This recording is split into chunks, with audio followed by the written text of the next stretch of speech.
What separates a good anime from a great anime? Why do some animes stick with us long after we've watched it? Welcome to The Workshop.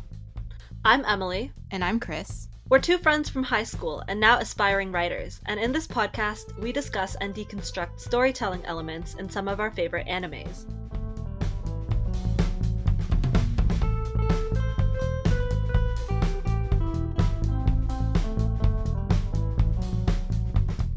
Today in the workshop, we will be looking at one of the most popular releases from the last decade, Haikyuu. This is our first episode, and in this episode, we will be focusing on the first half of the most recent fourth season.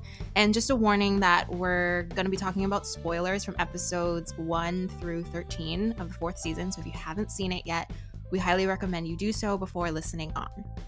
So the first half of the fourth season follows Karasuno High School volleyball team as they come off an invigorating win against Shiratorizawa Academy, which was the best team in the prefecture, and now they're preparing for nationals. So before the tournament begins, a couple members of Karasuno have been scouted for their talent and their potential to participate in a couple of training camps. So specifically, Kageyama is invited to the prestigious All Japan Youth Training Camp, which is for the best of the best young volleyball players in the country, while Tsukishima has been invited to the Miyagi Prefecture Training Camp, which is for promising first years in only the prefecture. Unfortunately though, Hinata, who is our orange-haired, wide-eyed best boy protagonist, is not invited to any of them, but that doesn't stop him from going. So first, we're going to start off by going over some of our first impressions. Yes. So these could be first impressions of the series, of the season, or maybe even like a scene that really stood out to us. Mm-hmm. So for me, Haikyuu is honestly one of the darn most inspiring and motivating animes ever.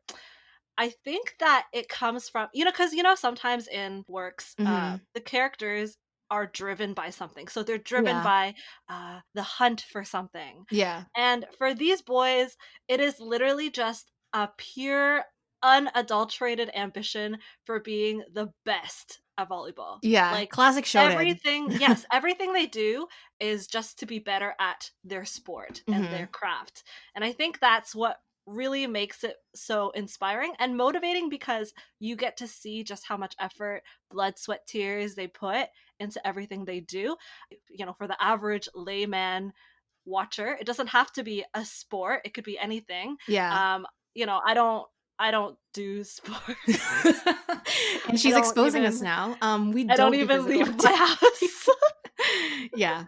So, for me, it's like to be the very best at writing, to be the very best at, I don't know what else I do. What else do I do?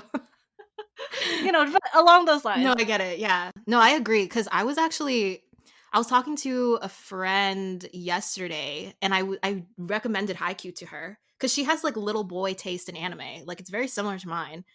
And I was like, oh, but you're not watching Haikyuu. I was like, I'm kind of shocked because like that's kind of like, my favorite anime right now. And she was like, I don't know, I'm just not into volleyball. And I was like, oh, sweetie, you don't even know.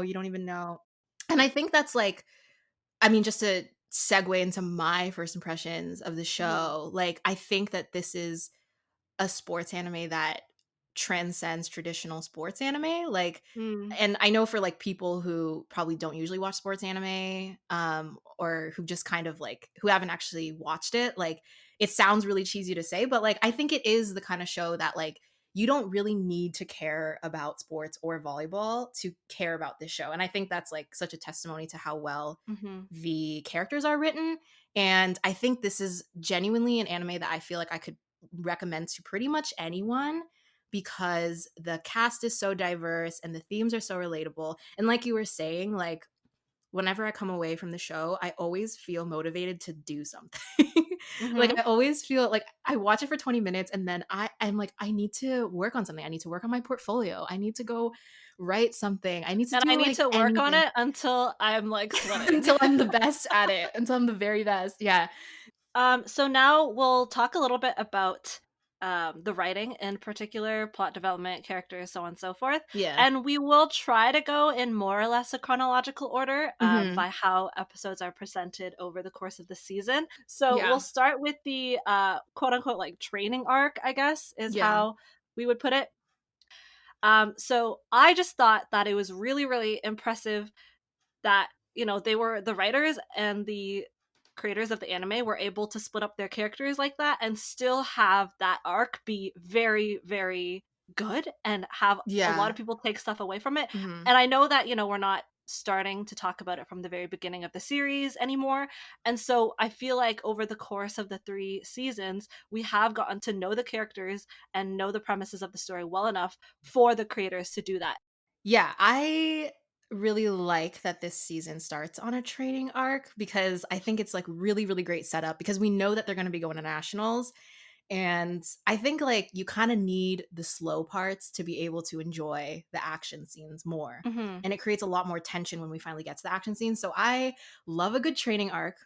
And I feel like what I really like about this training arc is like it's very reminiscent of like typical shonen anime or like martial arts movies training arcs where like you Hmm. kind of put the protagonist in a situation where they're like learning in an unconventional way or they're learning Yes. without realizing they're learning. Like it's such like a karate kid type trope, but I feel like it's done so well in the start of this season. And so I think the other great thing, having that whole mechanic of like Hinata just showing up to a camp that he wasn't invited to, first of all, is like it fits his character so much.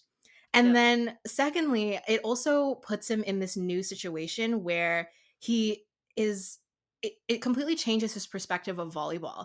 And it's like it's such a creative and like fun way for the writer to be able to like change up the typical like training arc. Like he literally spends the first few episodes not playing volleyball at all.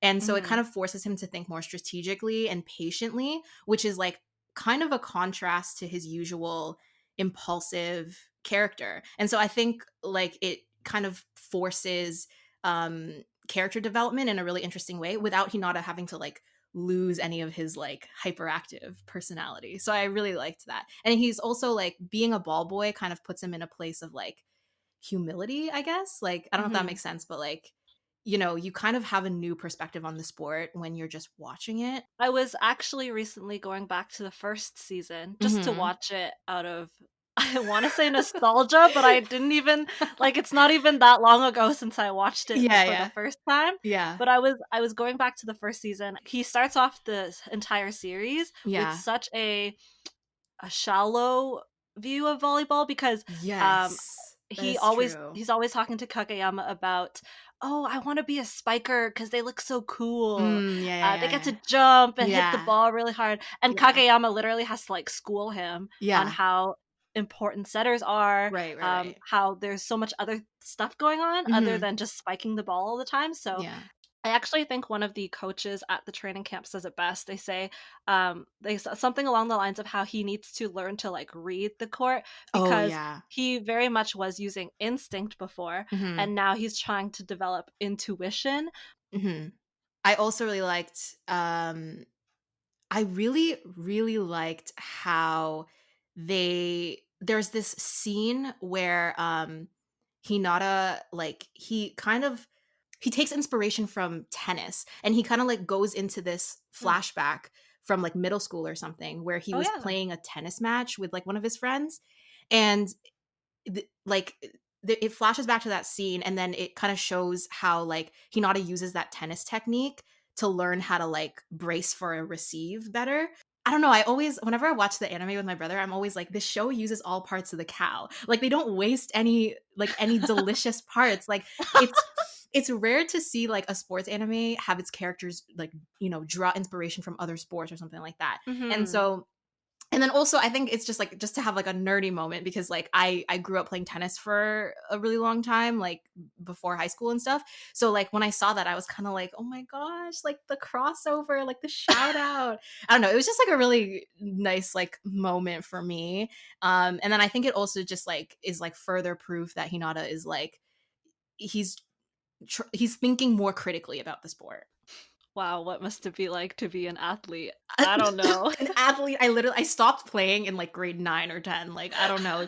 I honestly, I don't know if life before like 18 years old or 16 years old is even Does like that even real life. count? Yeah. Are you even conscious Are you before even a 16? No, I'm real kidding. I'm person? just kidding. I'm kidding. Teenagers, if you're listening to this, we're kidding. We're kidding. Your teenage Um, experience is valid. Moving on.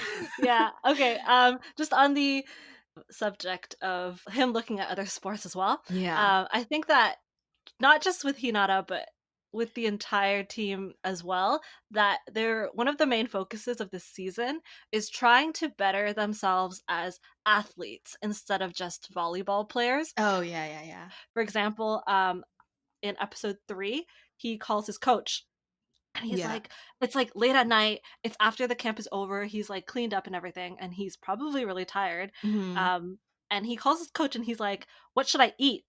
So he's Yeah, he's yeah, like, yeah. what should I put into my body right now? Yeah. Because it's showing that he has this appreciation now for holistically becoming Yeah. just healthier and more Right. fit, Yeah. a better athlete in general. And Mhm. I was like, huh, maybe I should. Maybe maybe I should care what I put into my body. No, I think Yeah. really I like that you brought that up though, because like I think that anytime you're sort of like working towards some sort of like honing a craft, like us as like aspiring writers or something, like we Or always think like something. it's always like, oh, I should be writing, like, and we should be like we Mhm, should be writing if we want to be better writers, but it's also like how else can we improve just as creatives in general? And it's kind of mhm, like it's not just about doing the thing, it's also like, well, what kind of other media are we consuming? Like, where else are we drawing inspiration from? Like, and I think like that's why being in quarantine is so hard as a writer, because like we write about life and like we become creative because of our life mhm. experiences. And when you're confined to your house, like you're not really living life. So like, yeah, I don't know. I just like that's kind of the parallel that I find with the show in my own life sometimes. Okay, talking about Kageyama at the All Japan training camp. Mhm. So essentially what happens to Kageyama at this training camp is he gets to this like super prestigious, high-end these training facilities, and basically he really struggles at this camp with a name that he's called. And Right. somebody Yeah. calls Kageyama a goody two-shoes. Yeah. And at first I, like, didn't really get it, to be honest. I was watching it Mhm. with the subs on, and so the subs literally say, "Hey, Yeah. you're a goody two-shoes, aren't you?" Yeah. And I was like, is there a double meaning in Japanese that I wasn't aware of?" Yeah, I feel like that's one of those moments where I'm like, I'm almost wondering what the literal Japanese translation for it Yes, was. Yeah, I'm not yes. sure. And then after I continued to watch, a couple more episodes in, I've Mhm. come to the conclusion that I think it's about how Kageyama is always trying to tailor his serves to his players. Right, yeah. Um, Now that he's being called, goody two shoes, oh, I Mhm. think that you should, just get them instead rather to tailor their serves to you. Right, And yeah. honestly, like maybe it's because I'm not as familiar with volleyball. I don't know what the best answer to that question is. Mhm. I don't know. What do you think? Yeah, that comment was interesting because the first time that I watched that episode and like well, for the podcast I watched the first like these first 13 episodes like twice. So the Hmm. first time that I watched through, I honestly wasn't sure about that comment. Like it clearly was such a huge character moment for Kageyama.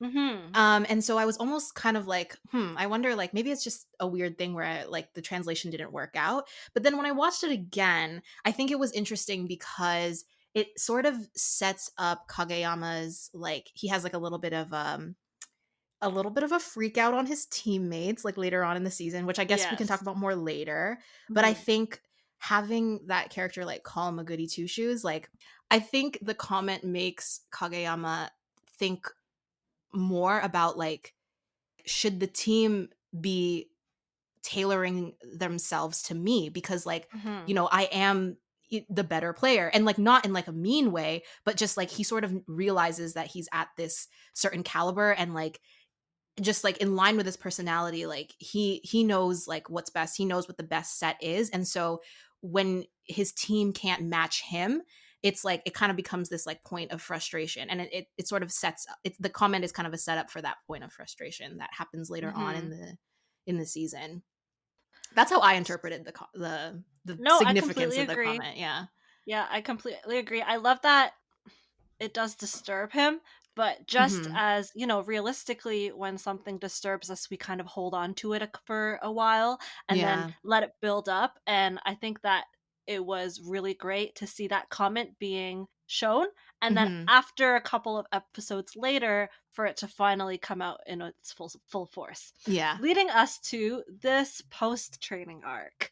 So Yes. this post training arc is when they get back from their respective camps and they're going to be kind of testing almost their newly honed weapons against Datetek, who Mhm. is an old rival of theirs. I don't know if you had any first impressions of this arc in particular. Yeah, so I really liked sort of like seeing the characters come back from their individual camps, and we get this like cute moment. I thought it was cute. I just think everything they do is cute. We get this like cute moment where Kageyama and Hinata like see each other and they like race each other to the top of the I stairs. Yeah, cry. I was It's like, so "Oh my god, cute. I love them. Their rivalry is just adorable." I also have a line from that same Scene? scene. Mhm. And basically when they meet again and they race each other and Kageyama goes, "What have you been doing for the last 5 days?" Yeah. Right? And I think that in the first season as well, he asks that line somewhere as well. He goes, "What have you been doing for the last 3 years?" Right? Mm, To mhm, mhm. Hinata, Yeah, because I think that he was asking about how he's been preparing for high school volleyball. right, yeah, And so in the same way, by asking, "What have you been doing for the last 5 days?" yeah, he's also saying, "Hey, I want you to show me that you're yeah. dedicated and committed to this. Mhm, What have mhm. you been doing for the last 5 days?" Yeah. And Hinata replies with, like, full conviction, "I was a ball boy." Like, Yeah. Oh my god, it's such a great moment, they're yeah, not joking, and I think that yeah. was really nice because, yeah, he's not joking. He was a ball boy, and that's how he was preparing for his Mhm. spring tournament. Yeah.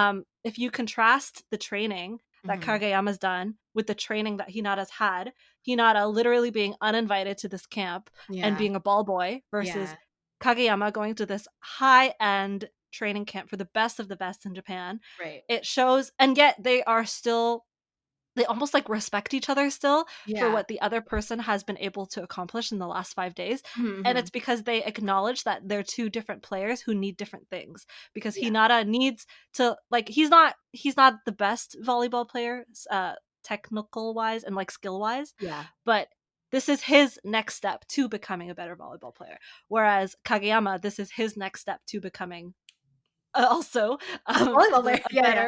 a better volleyball player, No, right? yeah, I agree, and I think, like I mean, I guess on the surface, you can look at it as such a, just like a typical cliche shonen anime rivalry, but I think, it's just written, like, so well, and, like, you Mhm. kind of, like that that kind of rivalry is it's like not easy to actually write well, where it's like you have these like you have like the shouty protagonist with like the cool headed Yeah. second lead, and it's like it's always it always comes down to like the shouty protagonist is always like not naturally talented but very passionate, and then the cool headed second lead is like naturally talented and always like acknowledged for that and everything. um Mhm. but to be able to write a nuanced rivalry that like That feels doesn't seem cliche or, yeah, like, like, it old. actually feels like it makes sense, and, like, you can sort of sense that they respect each other, like, and, like, genuinely respect each other, and not just like, "Okay, well, I can assume that they respect each other because, like, I know the cliche." Like, no, it's actually written quite Mhm. well like that.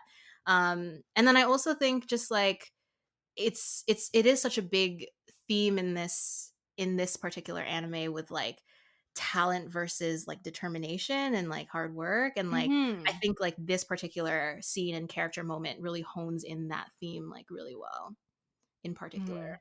So, they end up playing Date Tech for their first game after the training camps, Yes. and now that, we've both seen the remainder of the 4th season, I would say that Mm. the decision to choose Date Tech as the team that they face was perfect because Yeah, I like the that too. first opponent that they face in the spring tournament, Tsubakihara, is also known for their read blocking. So not only does it Mhm. set them up for the teams that they're going to face at nationals, but also I think that there's just something different about overcoming a team that is constantly blocking you Yeah. versus just another highly skilled team. I think that like Mhm.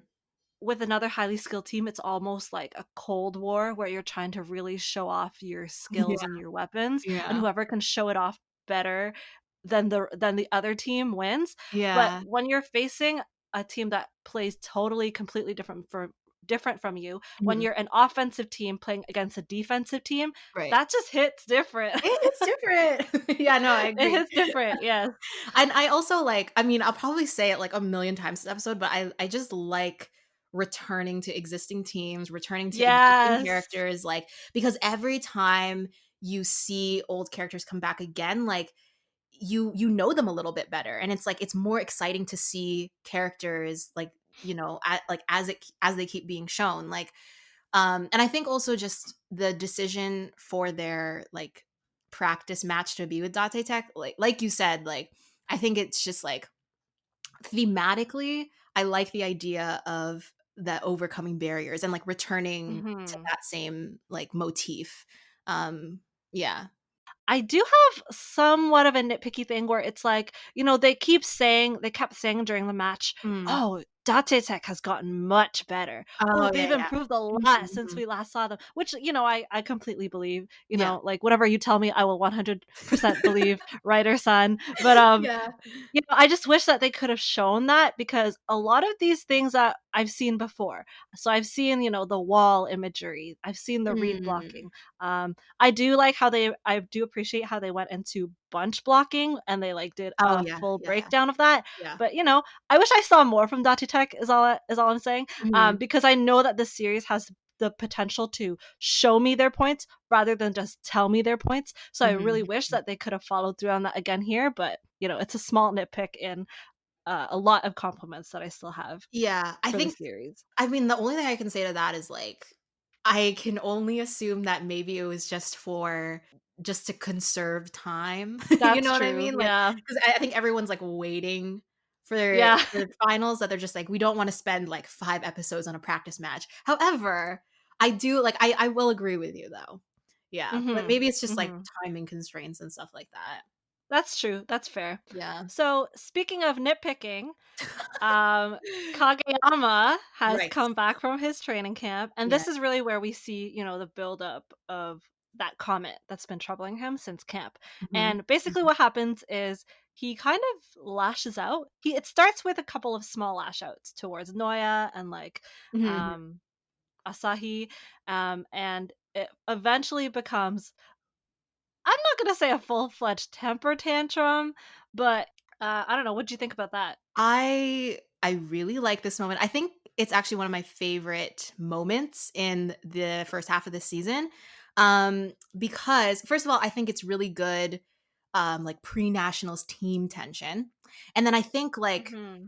as soon as he lashes out, we see Tsukishima kind of like smugly being like, "Oh, the king's back at it." Like, because Kageyama used to have that reputation of not being Right. able to get along with his team in middle school, right? Because like he's always like demanding things of his teammates, and it kind of would always create this rift between him and his team. And like I think with a character like Kageyama, we see how much he's struggled with the team aspect of volleyball. And so to have kind of this lash out scene, he immediately realizes that he's not that he's made a mistake, but like you can kind of see that this like immediate regret. And he can kind of like see in his face that he's like being reminded of how this sort of ruined his relationship with his middle school team. But Mhm. then instead of like the team being like, "Oh my god, like Kageyama," I mean Tsukishima, but like this is in line with Suki's character where Yeah. he kind of makes a snide comment about it. But the rest of the team, and first it's Hinata, he cuts in and he's like, before Kageyama can even apologize, Hinata kind of says like he like doesn't fault him for his anger at all, right? He kind of says Mhm. like no one cares if you're the king. Like it's like, you kind of are type thing, and it's just like Yeah. it's fine, like, and I Embrace think, it. yeah, and I think it was like such a powerful moment where Hinata of all people is kind of like he's unfazed by Kageyama's like animosity, because like, Mhm. again, it goes back to that whole idea of like how much he actually respects Kageyama despite being annoyed with him all the time. Yeah. And then like we also sort of see the rest of the team like sort of forgiving him on the spot and being like, well, yeah, his communication isn't perfect, but like we're not going to like hate him for it or anything. And I think that sort of shows how strong their team bond is, that they aren't, immediately like writing him off the way that his middle school team did. So I think it was like, I think the moment was just so layered in that way. I really also like how they saved this kind of tantrum. I keep calling it a tantrum. I don't His think it is. lash out, yeah, whatever it is. I like how they saved it for the 4th season because Right, we yeah. really trick ourselves almost into thinking, "Oh, we know this team inside and out. They Yeah. know themselves, they know each other, they are so good. They're They a just family, they're brothers. Yeah. Yeah, yeah, yeah. Yeah. they're a well-oiled machine, Yeah. you know? And it's here in the 4th season after everything they've been through, and you find out, oh, they're still having communication issues. Yeah. And Chris and I always have conversations about how we love the realism that's portrayed in this anime. And I just think it's so realistic that you could Uh-huh. know someone for years and years Uh-huh. and still find out new things about them, or still find out that you guys have bare communication issues that you guys need to fix, you Not know? everyone's gonna understand Toronto slang, but Sorry, you have a lot. a You lot, have a a lot. lot of communication issues. And it's not until now in the 4th season where some of them are finally getting around to saying what they mean. They're nitpicking things in Mhm. Kageyama's game that they wish he could do better. And, you know, Yeah. maybe it's about something about all this time I've always, like, me as a player on his team, I've always looked up to him. Oh, look, we're in the part of the podcast where I'm talking in first person as if I'm part of the Oh my gosh. oh yeah, like I wish, you know, I know that he's the best player on this team, and so, you know, it's not really my place to nitpick stuff about the best player, which, Right. like, Yeah. come on, like I've thought about that as well Yeah. in circumstances as well. That's a very realistic thing to feel and think. Mhm, mhm. And I just really like how they finally bring it out after all of this time, and appropriately so right before nationals, because those are kinds of Yes. like the kind of small details and kinks that you have to work out between your team before you head into something as high pressure as nationals, right? Yeah, and I think, like, no other sports anime that I've watched really hones in on the complexities of, like, team dynamics and how much that Mhm. actually affects the players, like, off the court, but especially on the court. And so, like, I feel like that's kind of where this show is, like, at its best, is just, like, the way that characters' struggles are built up and like the sort of emotional payoff that we get when it finally does. And I like what you said about like saving something like this for the 4th season, because like it hits different like when you have all Yes. of this build up towards it. Yes. Yes. So now we can start talking about episode 9. So, episode 9 is personally my favorite episode of the season. Mm. Episode 9 essentially is the episode where it starts off with the seniors going to visit the shrine because it's the day before the spring tournament, the day before nationals, and they're kind of all just prepping for it. So, I really, really like this episode because I see this episode as almost like how you take a deep breath before hitting that first serve in a volleyball game, or Mm. taking a deep breath before doing something really nerve-wracking that you've really been anticipating for a long time, Right. and you kind of need it. So actually, when I used to play piano very regularly, and I would do things like competitions and festivals and stuff, Mm. my piano teachers would always tell me, okay, say a short prayer, or, you know, take some time before you start to really think about how you're going to proceed. And for me, Mhm. this episode was that. It was like that time of calm before the storm, taking that time to meditate and like almost self-talk yourself into doing it, like you're going to be Right, yeah. fine, you're going to be okay. Let's just do this. Let's just do it, Yeah. right? And it was a little bit like that for it was like that kind of episode for each of the characters. We really Mhm, got to mhm. take a break from all the volleyball, take a break from the court, and get a sneak peek into the different lives of the different characters, how they each Right. prepped for the big day. Like, I didn't actually write that much about this episode, but I do really like, I mean, like I was mentioning earlier, I think I really like the non-action moments just as much as the action moments, because I think the writer is so good at just like, I always say like writing efficiently, but just like every single moment feels like it Mhm. matters, and it's not like on or off the court. And so yeah, I really like that we start this episode with the third years, because not only is it just like a really sweet moment, and it is kind of that calm before the storm, it's also like a reminder that the stakes are high for them in a way that's Mhm. it's different for the other students, because like they're graduating, and it's like their sort of last chance at, not their last chance at volleyball, but like realistically not everyone pursues sports like That's right. beyond their high school team or something like that. And for most people, it's you have to be really good, like you have to be like Kageyama level good to be able to pursue it like professionally and stuff like that. So it kind of like is that chance for us to slow down, remind us like that, this is a huge moment for the seniors. And also just like the sort of little like cute moment of them going to the shrine is also like a nice little thing to be like, when you're so nervous, sometimes the thing that really needs to calm you down is just to remember Mhm. that like at the end of the day, it's like you can work hard, but like it's out of your hands, and there's something really freeing about that. So yeah, I don't know. I guess I liked it for like the same reasons you did, but also it's just like Mhm. it's kind of nice to have a moment with the third years, because like when you're with Hinata and Yes. even Kageyama, it's like it's always like go go go. So yeah, I thought it was really cute. It's nice to have a moment with the elderly. Yeah.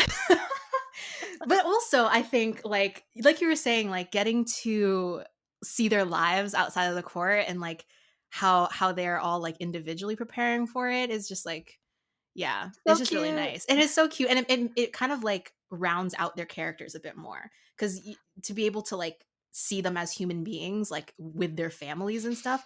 Oh my god, sorry, this is a side note, but I love how this is a shonen anime, and we actually see that these characters have families. My biggest pet peeve is like characters having dead parents, or just characters not even mentioning their parents. Like, Hinata's little sister is so I cute. love that Hinata is an older sibling and not a younger one. Mhm. And something else we always talk about as well that this like the creators do well is individualization of the characters. So just Yeah. bringing it back to how each of them kind of prepares for it, and Mhm. not just in this episode, but into the spring tournament arc as well. How each of them kind of deals with stress, and Yeah. so you have no people like Noya, Kageyama, Hinata, Tanaka, who just can't stay still. Yeah. Suki's, like, in his bedroom listening to music. Yeah, It yeah. literally it literally looks like Suki doesn't care at all, but I Right, know and, he like, cares. but we are able to see that scene and be like, "Oh, that's so in line with this character," because, like, we Mhm. in, like, the previous seasons, like, we had a whole little arc with him, so, like, we sort of, like, know his character a lot more. So moving into the actual spring tournament arc, Yes. I have so much to say about this arc, just the Ooh, way it's so great. they hype it up. Oh my Yeah. goodness. Um, one thing that I really, really like that they've put into the main focus for this arc is the importance of environment, competitive environment, Oh, yes. when it comes to competitive and professional sports. So, they say, oh, careful, these floors are harder to slide on, you could get injured, or Mhm. the ceiling is extremely high, the lights are very bright, and so it's very hard to it messes with your sense of depth and it messes with your spatial awareness. Yeah. And so, I just thought that's a very realistic and very nuanced thing to Mhm. highlight and point out because Yeah. I'm, as I said, and as I will say forever, I am not an athlete. But I'm sure a lot of athletes out there would definitely agree. Yes, it's little things like this that Mhm. um, when it comes down to the competitive moment, the decisive moment, sometimes it does come down to small things like Yeah, it's like the littlest, your yeah. environment. Right.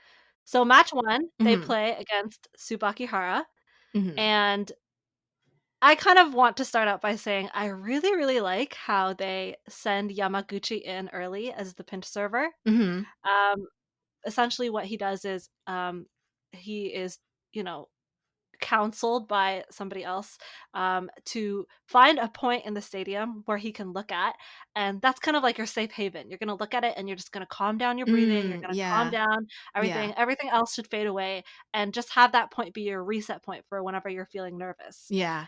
So I really like that addition of Yamaguchi's character. Yeah, and I also think just, like, giving, like, little moments like that, like, different types of moments like that to characters, like, it just kinda adds to that, like, their depth of character. Like, it makes them more and more memorable every single time. I have, like, a lot of things about Himekawa, who is the first year pinch server on the opposing team for this match. I think it's, like, one of the best moments of the season. I feel like I've said that 3 times already. But, it was interesting to see how the writer could make tense moments, like, in this match, because it's the first match, like, you know they're gonna win. So, like, it's like the fact that it, like, can still find a way to feel fresh, but there's still, like, new plot points to explore, different ways that they can build hype and payoff and tension. So, Mhm. basically, there's this moment where, the opposing team calls in a first-year pinch server, and his character introduction is so cute and so endearing, Yeah. and he's so nervous, and he starts by serving his serve into, like, his senpai's head, like, he literally serves it into his head, and there's this, like, really great moment where the coach sort of he even though Himekawa has messed up, he calls him again to pinch serve again because he knows that, like, the biggest fear that you have to overcome when you mess up is, like, your teammates will forgive you, but will you forgive yourself? And so Mhm. he wants to be able to build his confidence back up. So it's kind of crazy because, like, in the span of 5 minutes, you go from, like, watching Karasuno to being like, oh my God, I really hope that Himekawa lands this serve. And you're not even supposed to be rooting for him. And then I think another thing about getting the perspective change every once in a while in the match is that you get to watch Karasuno from the villain team, and they're kind of cool. They're and, so and it like cool. it's another way for the show to build hype because like you sort of see what Karasuno looks like to this first year pinch server, and you're like, oh my God, they look kind of cool. Like, We love him. he's so cute. Um, he's like our son now. Yeah, I know. We've Um, adopted him. yeah, I love that we are at the point in this series where we as an audience have just come to expect the writers to do this. And so it Mhm. brings me back to what I was saying earlier about how loving how the writers show you instead of just tell you. And Oh, I think yeah. that's so important. And I love that they don't tell you that this opposing seemingly insignificant team has a good dynamic. They show you. So Yeah, after he exactly. messes up, they Mhm. show you how like what state of distress he's in. Mhm. But they also show you the kind of lighthearted conversations that his senpais end up having in Yeah. order to kind of alleviate that stress for him and say, Right. Yeah. instead of going up to him and saying, "Hey, it's no big deal, don't worry about it," Yeah, they yeah. show that by saying, "Oh, you instead, you should have served better," Mhm. Like, we all need to pick up the slack a little bit. So, you Yeah. know, we've come to that part in the series where we just know. We are so in tune with the writers of this show that we just know what they're trying to do now without them having to tell us anything, Yeah, right? and I also think I mean, this is my, like, overarching, like, like, prescriptive writing theory that, like, I just think that all good writing at the end of the day is the ability to show, not tell. And so that's where Haikyuu has, like, always been, like, superior. It's just always been so good at that. Definitely. Yeah. So after this first I don't know, did you have any other notes about this first match? No, that's it. I just love Himekawa, and, You just love that's him. my thesis statement.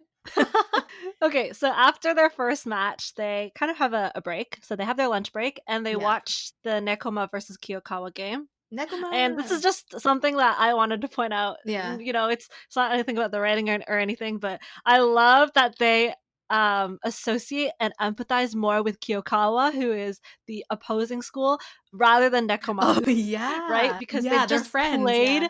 they've played against Nekoma so much that it's Mhm. hard. I bet it's hard for them to get out of the mindset of playing against Nekoma. Yeah, Like yeah, I just thought it was hilarious. yeah. But anyways, I digress. Okay. So the next part is, I have a lot of feelings about Hoshiumi. I Oh, have a lot of okay. feelings Alright. about Hoshiumi. Yeah. First of all, obviously Nationals is a completely different monster, and they know that before they get there. They're anticipating it, they're nervous about it, but when they get there, it still slaps them in the face just how different it is. Mhm. But also, as an audience member, as a watcher, I get the sense that Nationals is also a different kind of monster from a narrative standpoint. Right.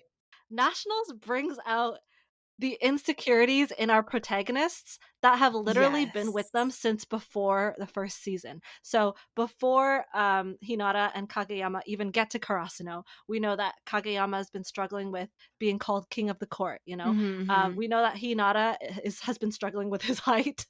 Yes, since And so birth, he has maybe. this, yeah. So he like projects all of this onto this Mhm. role model for him in the Mhm. form of the little giant. So that's what Yeah. his role model before is called. Yeah. Um, and so I think that what's so genius about how the writers write Nationals is Mhm. that it plays on these things that we think as an audience member are so inherent to the characters. So in Kageyama's case, coming full circle and accepting his status as king of the court. And then for Hinata, it's the having a role model figure that is all that he aspires to be and everything in the little giant. Yeah. And I think that Hoshiumi is such an integral part. Well, he potentially could be Yeah. um, in Hinata's character development because here we see someone who's in such a similar circumstance as him, Yeah. and that who is basically better still in every single way. Yeah. That Yeah. when they show him and introduce him to Hinata, he has literally this entire montage to himself, and Mhm. the announcers call him the little giant. This is the little giant. Yeah, So yeah. Hinata for the first time is put into the situation where he's seeing somebody else get to that role that he's so coveted for so long Mhm. before him, and who's completely deserves it because Yeah. he's just so skilled in every Mhm. single way. And so I'm interested in seeing how that kind of shapes his character development. I know this is kind Mm. of all coming in towards the end of the season, so we don't really get to see Hinata's full reaction to it, although from what little we do know, he seems more motivated by it than anything, than like Yeah. brought down by it or anything. But I'm super excited to see where that leads Hinata and like his character growth and everything. Yeah, I'm really intrigued by Hoshiimi's character, and I mean, I know, like, manga people probably, like, Yeah, already I know. yeah, but this is, like, another moment where this show is making me find parallels in my own life. And I think, like yeah, just going back to what you said about, Hinata having this, like, aspirational dream of, like, looking up to the little giant, like, and that's kind of, like, what's been set as, like, the foundation for his volleyball dream and everything, and then to see it embodied in a peer and to kind of see, like, "Oh, this Hoshimi character has what I want," type thing. Hmm. And I think, like, that's also just so relevant to our own like Yeah. our own society and seeing when our peers have reached goals that we want to reach as well. For example, when I see like published authors that are younger than me, I'm like, Hmm. you had to have been grinding like so early in your life to be able to get to a point where like you have Hmm. that. And so I think like when I saw the introduction of Hoshimi's character, I was kind of like, oh, this is going to be like a pivotal moment for Hinata where he's like going to start questioning things and blah, blah, blah. But in typical shonen protagonist fashion, he's like, I'm so fired up. I love being at nationals, which is like, okay, you know what? I'll take it because it's in line with Hinata's character and Mhm. like, And I think there is a difference in portraying somebody you completely don't know as your role model versus, yeah. as you said, your peer, Hmm, hmm. attaining everything that Exactly. you've wanted. And Yeah. because they say, oh, never meet your role models because it's just Yeah. gonna mess up their image in your head. Yeah. And I'm kind of glad that we never, as of yet at least, get Hmm. around to meeting the little giant, the original little giant, Yeah. because yeah, maybe that would have messed up our as an audience, our perception of his role model as well. Hmm. But there's just something so much worse about seeing your peer do it and Yeah. knowing A that hundred they're in percent. a similar circumstance to you. Uh-huh. Uh, Uh-huh. and, like, having interacted with them too, Yeah. and being like, "Okay, like, we are literally not that different, yet you've attained You've so much attained all more, this. Yeah. and you are so much better at me than this and this." Yeah. And yeah, it's, good on Hinata that he can come out of that being like, "I'm pumped, Yeah, but I no, don't know." and I think that's, like, it sounds dumb to say, but I think that's, like, again, like, what makes the show it's nice, like, to see, like, that he can be motivated from it and stuff rather Mhm. than disheartened. So all of this happens when they're kind of, like, out, between games well, for them, after the game, and they're, like, Yeah. buying T-shirts and stuff. So cute. Yeah. Love that.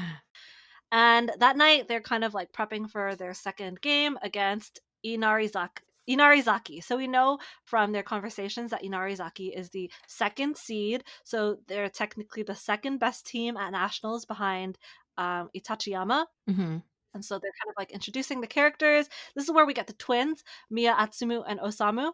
I don't have that many thoughts or feelings towards them yet. I don't know about you, but Not really, I haven't seen enough of them yet. Mhm, I do like, the vibe of the setup of this game, and I will mhm, say why.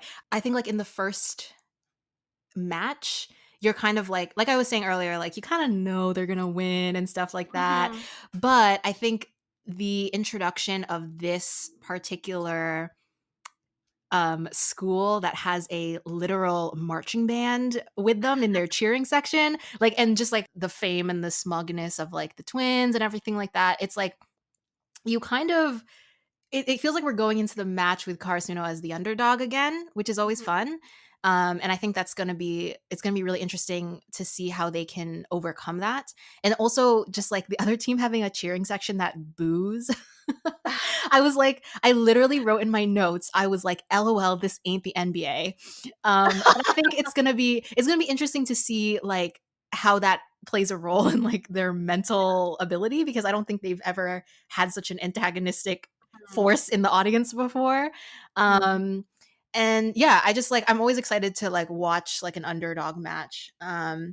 But yeah, in terms of the actual twins, I am very excited to see how they develop as characters in this match because right They are now, kind of giving me Oikawa's vibes, which I yes, can't say I like exactly. And because that's why I want to see yeah, like how is he going to how are they going to be differentiated from mhm. Oikawa? Because like we all know Oikawa, yeah, and so Oikawa is queen. he is queen. Yeah, everyone loves him. So like you don't want to be able to just you don't want to just be writing I think another he's one yeah. of the top, if not the top favorite players in, like, popularity polls, Oh and yeah, so he's a favorite for sure, yeah. I hope you don't write this, like, knockoff version. Yeah, fingers crossed.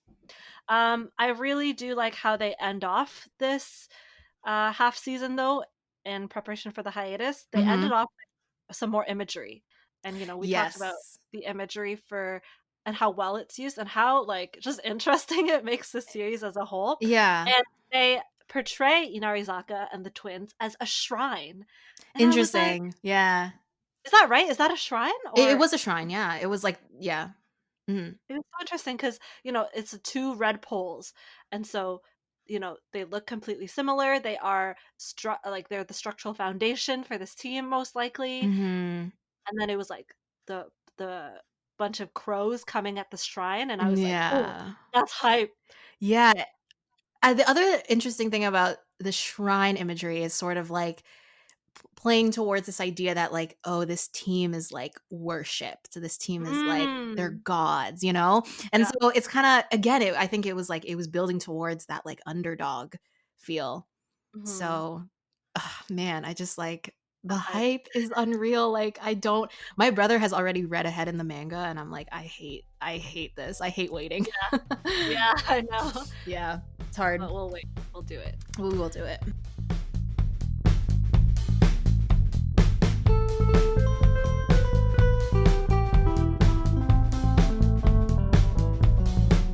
Okay, so I think we have made it through all of the main points of the first half of this season.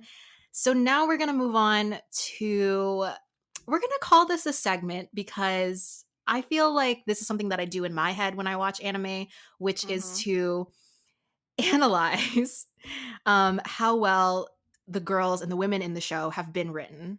Yes. And so what I do in my head whenever I watch most things, but especially anime, is I do a mental Bechdel test. So this is going to Because be anime is so infamously bad at it. yes, it truly is. Especially shonen. Sometimes it hurts. Um, so we're gonna be holding anime accountable because we could sit here and just like praise anime all day, which we've done.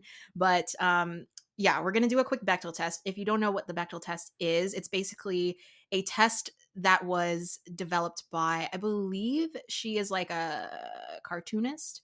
Mhm. Her name is Alison Bechdel, and it's basically a way for us to measure how well women in fiction have been represented. And it's very easy. There are 3 questions. Number 1, are there at least 2 named female characters? Mhm. 2, do they speak to each other? Mhm. And 3, do they speak to each other about something other than a male love interest? Okay, when you think about it, these questions are very elementary. Like, They you are. could they're not hard to achieve, you know? These No, crit we are not setting record high expectations here, absolutely but, not. you know, people might still be surprised at how just, like, some Yep, barely some of these series yep. might pass these questions, these tests. Even in 2020, you would Yeah, be shocked, my yeah. friends. You would be shocked. So, we're gonna see if Haikyuu passes this test. And I think when we were talking about this earlier, we said yes, but barely. Yeah, mhm. Yeah, Okay, let's go through some of them. So, are sure. there at least 2 named female characters? Well, Yes, there is. we have the 2 managers, Shimizu and Hitoka, Mhm. and we get an interesting new female character this season, Yes, we do. Kanoka, Yes. Yes, we do. Amanai Kanoka. So there So, are 3 there there are are 3 3. named female characters. We love to see it. Yeah. Good job, Haikyuu, And I good job. know people might be thinking like, "Okay, but there's, like, the girls' volleyball team." Yeah, but you haven't seen them in a while, so they don't count. Mhm. Yes, I Um, agree. do they And we're speak only to talking this season Yeah, as yeah, we're well. only talking this season. Do they speak to each other? I mean, Um, Shimazu and Hitoka, they do get a they few do. moments in this series, um, Mhm. which we can elaborate on in a bit. And do they speak to each other other than a male love interest? They actually don't speak about love interests Well, at all. For However, Kanoka, she talks Kanoka, to one of her teammates. Does that count? Because her teammate isn't I don't think she's named. So does that count or no? yeah, so we're gonna say that Shimazu and Hitoka pass, but Okay. Kanoka's character is I'm really reaching. I'm trying to she's help Haikyuu out, but Haikyuu, you're making it hard for me right now. yeah, Kanoka's character, I would say, doesn't pass because it seems Okay. like she was introduced completely for the That's right. romantic subplot, which, hey, it's fine. I think It's it's fine fine. to have a romantic subplot because I think, like, again, I think it's good to have non-volleyball Mhm. subplots that help flesh out characters. Hey, we say we like the realism of this series, and Yeah, so, and you yeah. know, it's realistic. Um, does she feel like she's completely there just for the romantic subplot? Yes. Yes. So, yeah, Yes. do with that information what you will. Anyways. Yeah, but let's talk about the managers Yes. because they are characters and they have names. Mhm. Love that. I love that. Did you have anything Love to that say they about have that? names. Okay. Did you have anything to say about them? Um Deep sigh. Okay, I definitely feel like this is the season that we get to see the most of the girls, actually. Yes, yeah. But so I'm trying to see the She's trying to see the bright side.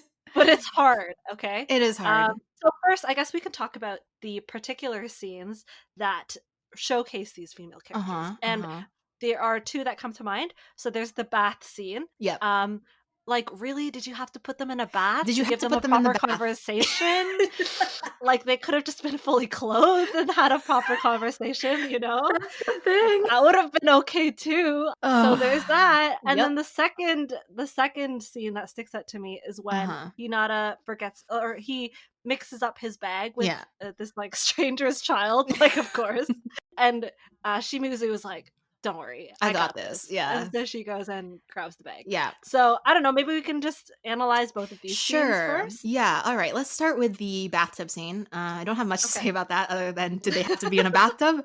Um, I think that to me, the takeaway of this scene was to kind of reiterate the theme of like showing how much the club sort of means to Shimuzu Mhm. and how she started off as not that invested but kind of is now, and then also again that sort of like passing on the torch aspect and sort of Mhm. like having that moment of like yeah, just kind of being like, "Hey, you're gonna be the new manager," and like, Mhm. yeah, there's things for you to look forward to. Those were my takeaways. I say in my notes, "Oh, I really wish that they could have focused more on Shimizu's character for the first 3 seasons." Right. But, the writers and the creators kind of justify that absence by saying, "Oh, it's because Hitoka wasn't here before and now she really has someone to connect to open up to," which Sure. is like, Yeah. fine. I'll take Mhm. that. It's Mhm. a good justification because I do think that when if you're more introverted and female, it is hard to connect to boys when you're A like on whole just like group of a them. a Yeah. whole group of them. Yeah. Um, and I like that they highlighted the importance of having girlfriends and Mhm. being able to Oh, open up to yeah. them more, right? I Instead just of I completely agree, and I just mhm. wish that it didn't feel so like tacked on in at the Mhm. end of the season because like it's Yeah. true though. Yeah. Mhm. Unfortunately. It does feel that way. Yeah. They justify it with an okay justification though, so I will take it, Mhm. you know?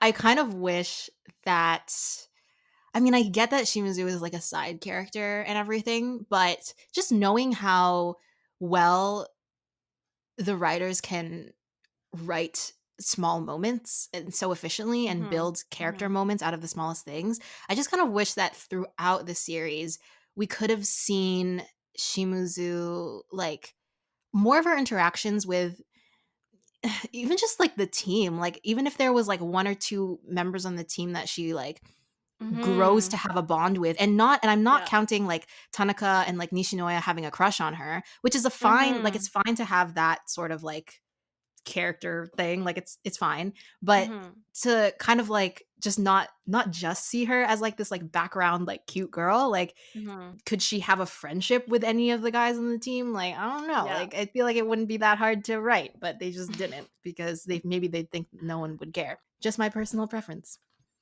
And then the second scene where the girl's relationship is highlighted. Well, Mhm. mostly Shimuzu's character development as well Yeah, I guess it's more is like yeah, where she's flashback. running to get Hinata's bag and she thinks about, like everything that's kind of brought her to this moment because Yes, yeah. Shimizu is also a senior Yeah. and there's a real focus on seniors this year and and how they're coping with this being their last year. Yeah. What is the payoff going to be for these seniors who have been a part of this club for so long? Mhm. Did you have any thoughts about that scene? Yeah, I do like that she gets a moment in this season. And I think like yeah, the bag mix-up scene is supposed to be like they kind of do this parallel with like her past as a because she was an athlete herself apparently. She was also a Hmm. track runner.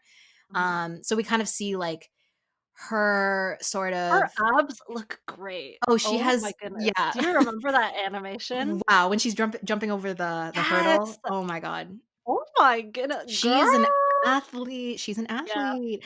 Anyways, sorry, keep Yeah, going. no, I mean, I think it's great to kind of have that, and we sort of see like, oh, there's like a parallel there with like her having to give up her track dreams because of an injury, I think it was, or something like that. I think they, make you infer that, yeah. Yeah, and so we kind of from this flashback infer that like, oh, she was feeling a little bit lost in this moment, and that's when Asahi came. It was Asahi, right? Who came to her asking her to be a manager for the volleyball No, it team? was Daichi. Daichi, sorry, Daichi.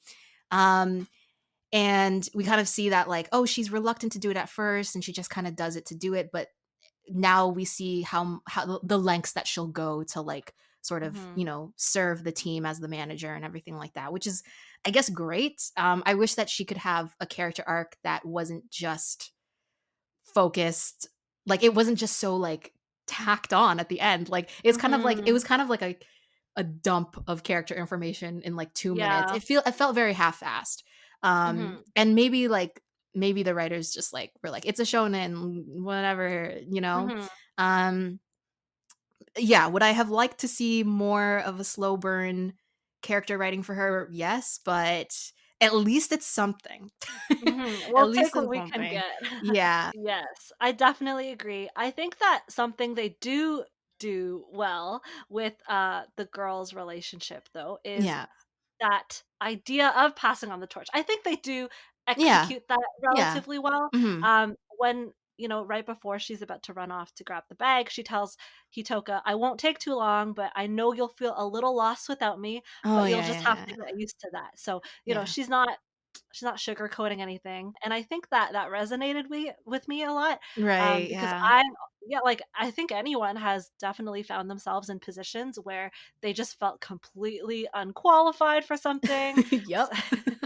Yeah, and there's still some show left, so Mhm, maybe Hitoka will get a little bit more fleshed out. Who knows? Who mhm, knows? yeah. I can dream. I can dream. Is that it for the Bechdel test? That is all I had to say. Amazing.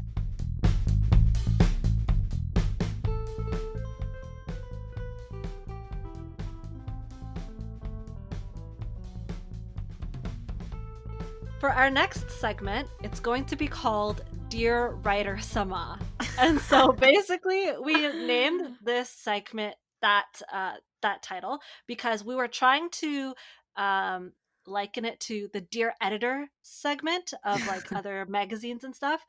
Yeah. I mean, at the Okay, end of the day, it's yeah, just like, oh, do I really think this stuff's gonna happen? Maybe not, but like, yeah, we can dream. we can dream. Anyways, Exactly. so mine are sort of based on kind of the Nationals arc. I have not read the manga at all, but this is just Mhm, like from where I am right now, this is sort of like what would be interesting to see. So, like, this is under the assumption that Karasuno is going to get to the finals. I think it mhm. would be cool to have them win against Nekoma. I honestly just want to go back to Nekoma. I just love him a lot. Yeah, I agree. Even if they don't like face Nekoma in the finals, I just like want them to play Nekoma. I think it would be Mhm, so cool and fun, and I mhm. just love them. And for my more like long-term thing, I think it would be interesting to see an ending in which they if this hurts to say, but they Ugh, lose nationals. that hurts to hear. Yeah, this is like the rough ending that I think would be like Mhm, interesting. mhm. They lose finals, and then we get a time skip to Hinata and Kageyama as third years, leading sort of I had batch that on my of list a too. new batch of first years and students. So I guess like the only people that be is Tsukishima a first year? He is, right? Yes, Yeah, yes. so it would just be like the first year squad as third years leading a new team. This is not because I hate the third years. I love them. Yeah. But I think like I just love a good time skip, you know?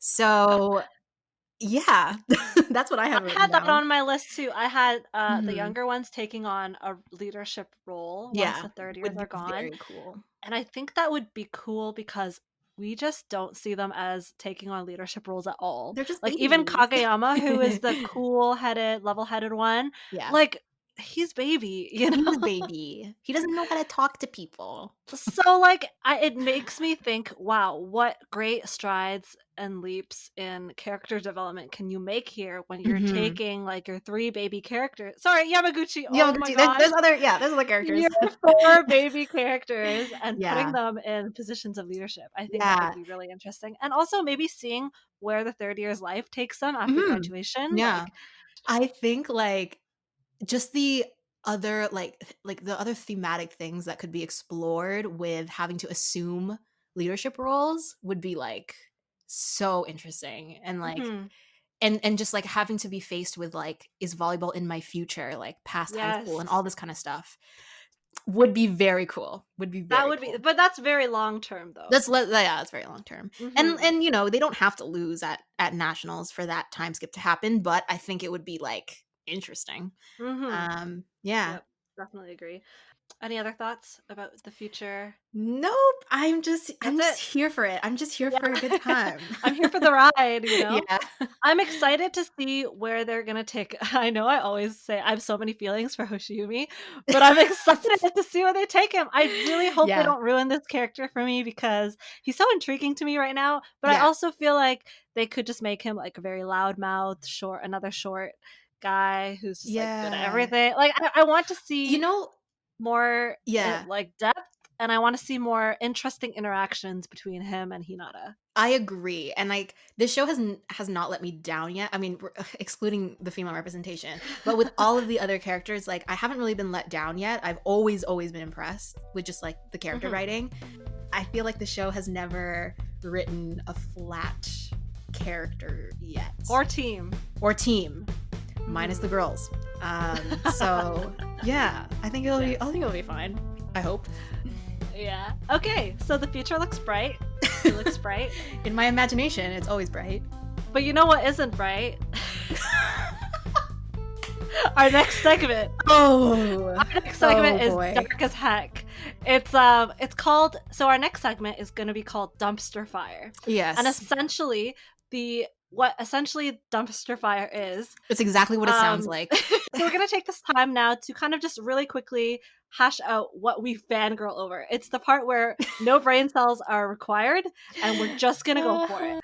Okay, So, who wants to go first? I don't know, like, whatever you want. Okay. I have no Did you notes. know that Nishinoya's voice actor also voices Bakugo from My Hero Academia? This is such Also, a he voices Shina from Yona of the Dawn, who I also like, and Oh my Kun from god. Tower of God, who I also like. But Bakugo? Like, do you know Bakugo, how relevant that is? that was truly when I learned of this, it was honestly a turning point in my life. Yes. For those we will eventually do an episode on BNHA. I feel like we have to. Mhm. The reason we're putting it off is because we don't know how to be coherent about it. The whole episode No. would be a dumpster fire. But Bakugo is my favorite character in BNHA. And when I learned that they shared a VA, I was like, this changes everything. It changes everything. Like, I might be more in love, is what I learned. And it's because there's for anybody who watches BNHA, there's this iconic scene where Bakugo He always all he does is yells. But he has this very vulnerable moment Oh, that yes. Yeah. where he's like confessing and yelling at the same time because he's angry and he's Oh upset. my god. And his VA does such a good job So of good. conveying all those emotions Mhm. of this like angsty character who has such a difficult backstory, has such a complicated, he has such complicated mechanisms going on in his head because he's just struggling and dealing with so much. Yeah. And then we see the same VA In voice Nishinoya. Nishinoya, who is this like, okay, I dare say almost flat character, but flat Almost. in a good way Yeah. because he is my favorite character He in has this entire series. he does have a specific role on the team that is Mhm. mirrored so well in his character. Mhm. So, yeah, it's like it doesn't matter if he's not multidimensional. Not everyone is. And we That's love him true. for it. Yeah. Damn. So you told me who your favorite character was, and part of Dumpster Fire for this episode, I wanted to like guess who it was because you never told me. I'm so sorry. You But can like guess my second favorite I already character. knew it was Nishinoya. Like I already had a Oh, I vibe. see. But I wanted to guess and get it right and be praised for it. So I can guess Wait, do I know who your favorite character is? I've never told you. So, okay, let's transition to my Oh dumpster fire. my goodness. And you can guess who it is. You can guess. Okay, should I guess now or later? Just guess right now. It can be a Okay. segue into my dumpster fire, which I don't really have my anything planned for. goodness. Can I get a hint? Is he on the Karasuno volleyball team? Yes, like for the purpose of picking a favorite character, it has to be from the Right. Karasuno team. Oh my gosh. Okay. What kind of characters do Kristen like? Okay, she likes you like really fleshed out characters. You like characters that I are do. well developed, well Ooh, written. I do. You like good looking characters. Wow, she didn't have to call me out like that. She didn't have to come from my throat like that. You like complicated characters I who, do. Yeah. yeah. So Hinata, That's a because he's good a guess. he's a good boy. That is a good guess, and I do love Hinata, but it is Hmm. not Hinata. But that was Okay. a good guess. Okay.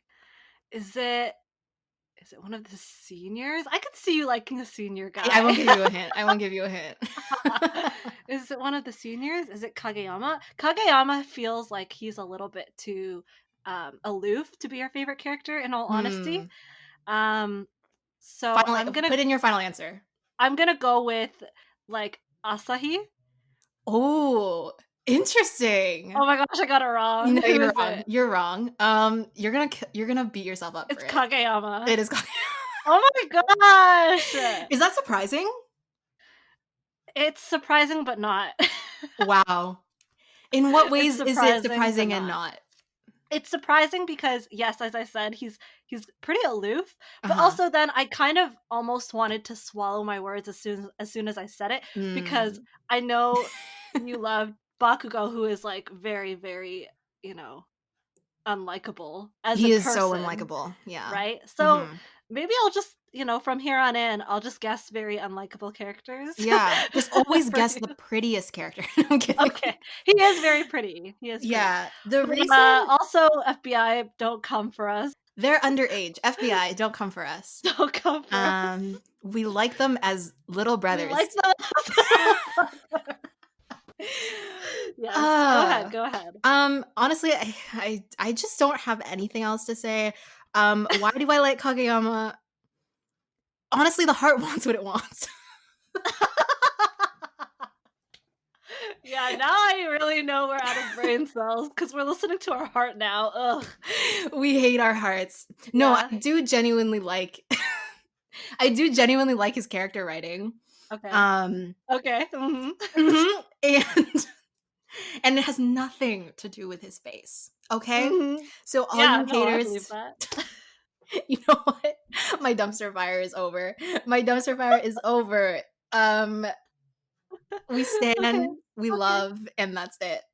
So I think that brings us to the end of this Wow. first episode. Oh my Um, gosh. Thank you so much for making it this far. I know it wasn't easy. It But was before harder we for go, them than it was for us.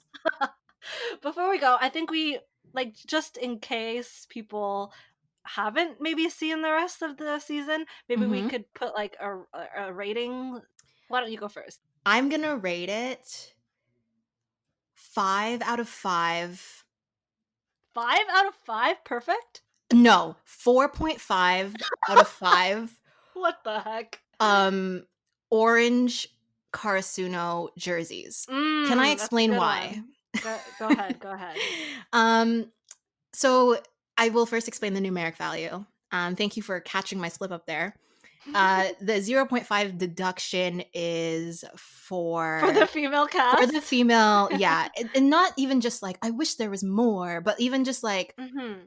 it just felt so like tacked on at the end that I just like Mhm. can't give it a perfect rating.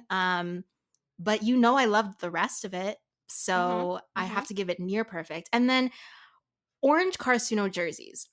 This is because I really like the whole like alt jerseys that they're wearing for the upcoming match. Because the reason they're wearing the orange jerseys instead is because the other team has black. And I Mhm. think it's just like another little thing that's like different about the upcoming match. Like it's so new, like they're even going in with new jerseys. Is this Right. me reaching for thematic significance? Yes. but It's but fine. I do like it. And I was like, "Oh my god, they look so cute in their new jerseys." So 4.5 Mhm. out of 5 orange Mhm. jerseys. Mhm. Okay. I think I would. You know what? I'm also gonna give it a 4.5 out of 5. Okay. I'm gonna give 4.5 out of 5 Hoshiumis. 'Cause Yup. That's a good one. I think That's a good one. that's just my brand now, the Hoshiumi fan. Um, and I would also say 4.5. For me, it's not as I think that I can't detail and outline specifically anything wrong with the Mhm. series, maybe besides the female representation, but honestly, I love the series. I sing nothing but praises for it. But at Yeah. the same time, I would not consider Haikyuu to be my favorite anime, Right. and it's almost like a I can't put my finger on why. It's so generic, and it is an Mm. anime that I would the top anime that I would recommend to like a new anime watcher Yeah. or a Yeah. general shonen fan because Mhm. you won't be disappointed by it, but Mhm. it's just lacking that uniqueness for me to be a 5 out of 5 top tier anime. I agree. So it's just a feeling thing I for think me. that when something is like 5 out of 5, like, it's like there's something special, like, there's something very Mhm. specific, and it doesn't mean it's better than another show, it just means, like, Mhm. there's something very specific to my tastes that Yeah. makes it just perfect for me, you know? Mhm. That Yeah, sets it apart from the rest yeah, of and it things in its genre. and it does come down to taste, I think. And rather than setting itself apart from the other stuff in its genre, I think Haikyuu is the perfect example of it. If anything, Yeah, it's yeah, the perfect poster child of shonen sports anime. And I yeah, think that, if you want to aspire to be one of the best in that genre, then mhm, it should be Haikyuu. yeah, But again, it's generic, you know? yeah, which is not bad. It's not, no. We love a good generic anime. Mhm. Yeah, Mhm. Definitely. yeah. Okay, and with that, that brings us to officially the end The of this end! podcast. Please follow us on Twitter at Into the Workshop to get, regular updates. Okay, perfect. Please tune in next time. Okay, bye. Bye.